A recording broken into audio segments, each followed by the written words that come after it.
नमस्कार, स्वागत आहे सर्वांचं आपल्या यूट्यूब चॅनलवरती. महाराष्ट्रातील नमो शेतकरी महासन्मान निधी योजनेच्या लाभार्थ्यांसाठी 8व्या हप्त्यासंदर्भात महत्त्वपूर्ण माहिती. रखडलेला 8वा हप्ता लाभार्थ्यांच्या खात्यामध्ये आता कधी जमा होणार आहे या संदर्भात व्हिडिओमध्ये माहिती तुम्हाला पाहण्यास मिळणार आहे. त्यामुळे नक्कीच ही व्हिडिओ महत्त्वाची असणार आहे, शेवटपर्यंत पाहणं देखील गरजेचं आहे. त्याचबरोबर आणखीन एक महत्त्वाची सूचना, चॅनलवरती आपल्या पहिल्यांदा आपला व्हिडिओ पाहत असाल तर नक्कीच आपल्या चॅनलला सबस्क्राईब करून ठेवा, जेणेकरून नमो शेतकरी योजनेसह PM किसान त्याचबरोबर पीक विमा 2025-26च्या सर्व अपडेट तुम्हाला वेळेवर पाहण्यास मिळतील. चला तर मग सुरुवात करूया व्हिडिओला. नमो शेतकरी महासन्मान निधी योजनेचा 8वा हप्ता खूप रखडलेला आहे. खूप जास्त प्रमाणात हा हप्ता रखडलेला आहे. पण पहा, या हप्त्यासाठी मंजुरी अगोदरच मिळालेली आहे. हप्त्याला मंजुरी मिळून सुद्धा लाभार्थी शेतकऱ्यांच्या खात्यामध्ये पैसे जमा झालेले नाहीत.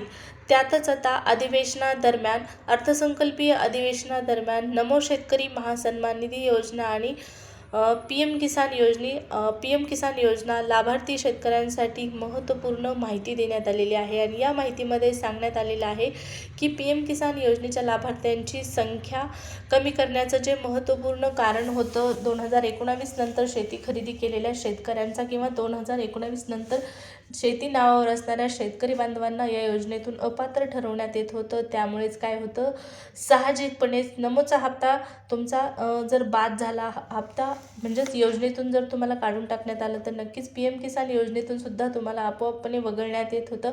पण आता लाभार्थी शेतकऱ्यांसाठी आनंदाची बातमी आहे आणि ती बातमी म्हणजे 2019 नंतर शेती खरेदी केलेल्या किंवा शेती नावावर असलेल्या शेतकरी बांधवांना सुद्धा PM किसान योजनेचा लाभ मिळणार आहे. आणि त्यामुळेच नमोचा देखील लाभ आता तुम्हाला दिला जाणार आहे. त्यामध्येही कोणताही अडथळा असणार नाही.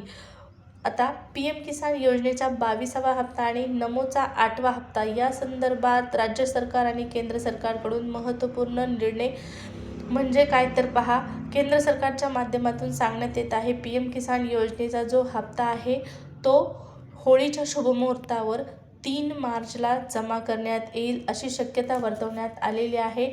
आणि जर ही शक्यता खरी ठरली, खरंच नमोचा म्हणजे PM किसानचा 22वा हप्ता 3 मार्चला आला, तर साधारणपणे आपल्या राज्य सरकारच्या महत्त्वाकांक्षी योजनेचा म्हणजेच नमो शेतकरी महासन्मान निधी योजनेचा 8वा हप्ता 5 मार्चपर्यंत यायला काहीच हरकत असायला नाही पाहिजे. मार्च महिन्यामध्ये होळीच्या शुभमुहूर्तावर या दोन्ही योजनांचे पैसे शेतकरी बांधवांच्या खात्यामध्ये जमा होतात की नाही हेही पाहणं तितकंच आता महत्त्वाचं असणार आहे. केंद्र सरकारच्या माध्यमातून जो निर्णय घेण्यात आलेला आहे, 3 मार्चला पैसे वाटपाची जी शक्यता सांगण्यात आलेली आहे, हे पैसे जसे पडायला सुरुवात होईल तसं लाभार्थी शेतकऱ्यांना कळवण्यात येणार आहे.